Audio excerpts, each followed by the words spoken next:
The cries of ordinary Syrians reached the corridors of the highest office in the U.S., but many Americans were reluctant to intervene, fearing the possibility of another war like the one raging in Iraq and Afghanistan.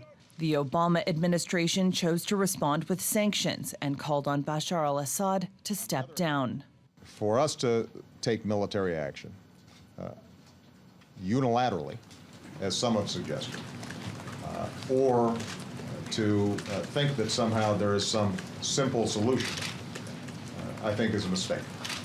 Instead, the U.S. armed and trained the opposition and threatened military intervention if chemical weapons were used. A red line the U.S. accused Assad of crossing after these grim images stunned the world. All told, well over 1,000 people were murdered. Several hundred of them were children. Young girls and boys gassed to death by their own government. Now, after careful deliberation, I have decided that the United States should take military action against Syrian regime targets.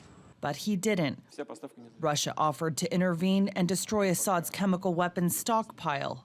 At that point, the U.S. stood back, and since then, it's just been, the U.S. has just not crossed the threshold where it's engaged in a major role. It's been trying to work with local allies, foreign governments, and so far none of that's been very effective. But the U.S. focus quickly shifted from the country's civil war to the rapid expansion of Daesh in not only Syria but Iraq. And critics say that shift gave the Assad regime a free hand to fight moderate opposition groups. The U.S. put together a coalition to bombard Daesh targets, trying to destroy their supply lines. A year later, Russia launched an aerial campaign to help Assad hit opposition groups.